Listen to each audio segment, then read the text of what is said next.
So I realize it's been a minute, and I've been quite busy doing various other projects, but thought I'd shoot something your way. For about a month, I was working on creating a set of custom bags for the bike, pannier, tank, and saddle bags.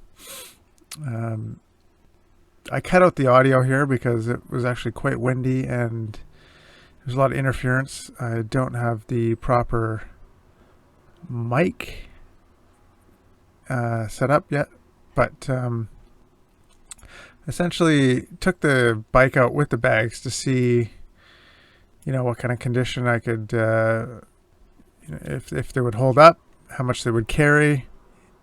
So set up a listening post with the Xeigu G90. Unfortunately, the footage I have of the contacts I made with the radio didn't come through, so you get a what's in the bag video instead. So the bags were all templated out using plastic and hand sewn. Made a couple of iterations of the tank bag and extended the panniers so that I could actually carry a short rifle. Also, the original Tusk aluminum panniers were way too heavy, and for bush bashing needed something that was a bit more flexible and lightweight. So yeah, I know it's an off-road street legal bike, shouldn't have panniers, but the Tusk mounts were there and they work. So I copied the plate, made both the panniers compatible with the quick disconnects. Also another tool bag and a couple of other items using the same material. I'll go over the whole process of making the bags in a later video. But here I'm just going to go through what I actually carried in them. The front bags had first aid kit, toilet paper, camera gear, and the tool bag. One of the purposes of having the tank bag is to move the weight forward, so the tool kit probably could have had a better spot in one of the panniers, but fit nicely. As you can see here, there's a couple of ammo pouches, dump pouches that I've attached to the molly just for bits and pieces. I only had a couple of MREs because I was just staying overnight. So collapsible bow, recurve, 65-pound pull. Just, peace of mind. With the amount of gear I had, I didn't want to bring a rifle. And, ammunition's expensive. Okay, so the first pouch here is the stove and stove gear. I use this white gas stove. It's great.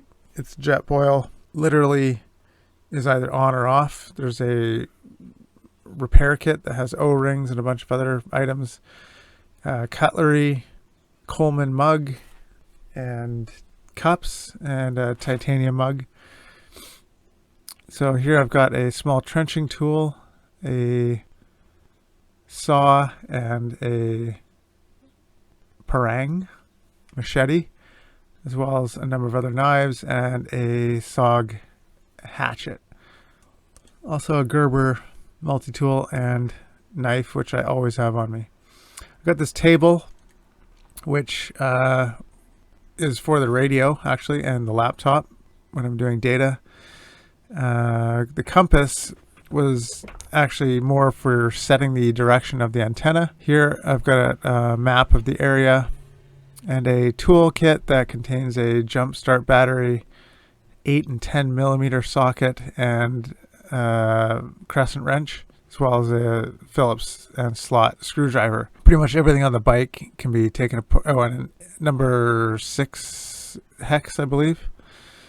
So this is my EDC pouch. These are mag holders, bear spray, field messaging pad, keys, wallet.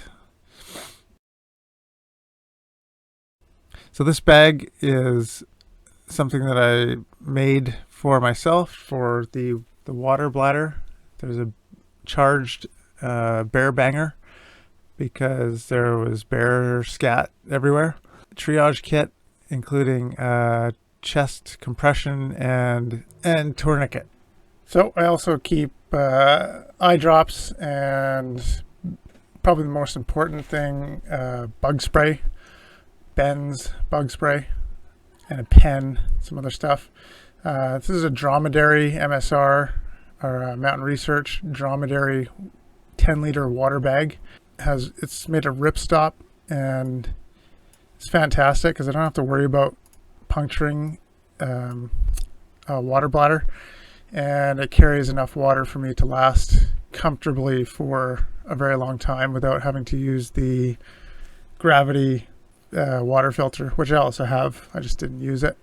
This is a ditch bag, so on the inside there is also a bunch of survival gear, including a heavy-duty garbage bag, a sole emergency kit, a couple of orange waypoint tags, handkerchiefs, a couple of energy bars. The bag itself is made out of seatbelt material and detaches. It's compatible with another system that I've also got, although this is the primary setup. And there's also a lightweight bag that a stuff sack that I can clip to the outside of the bag to carry clothing if need be, which packs on the inside. There's also an antenna sleeve and some buckles on the outside to carry rope for rappelling. It happens. I know you don't believe me.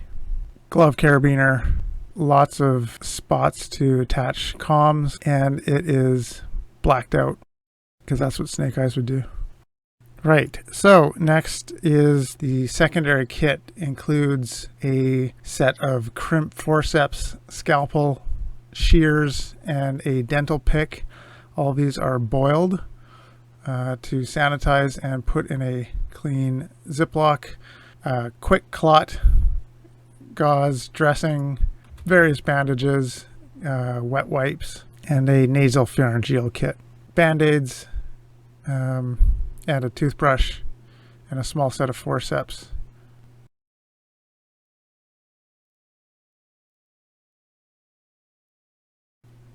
This is salmon fishing line with needles for repairs, floss for stitches.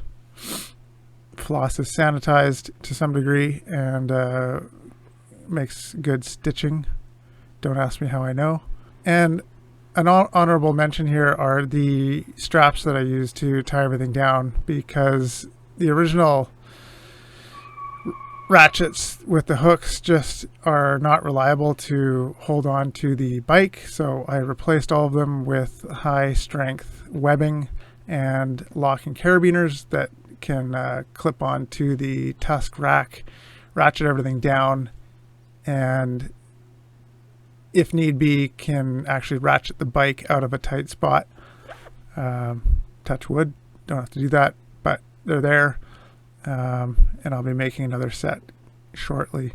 And finally, the actual bike repair kit. There's a quick kickstand, a rim assist, 2 tire irons, hacksaw, a metal file, vice grips, crescent wrench and pliers, crescent wrench with duct tape wrapped around the handle, a punch, a number of sockets for the wheels, Allen keys, a lighter, screwdriver with the bits, zip ties. I got a whole bag of zip ties actually on the bike, and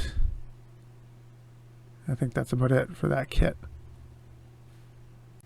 What I haven't included is the sleep system. It is a hammock with no-see-um net and a custom rain fly that I made out of some lightweight material, so it's tacked to cool.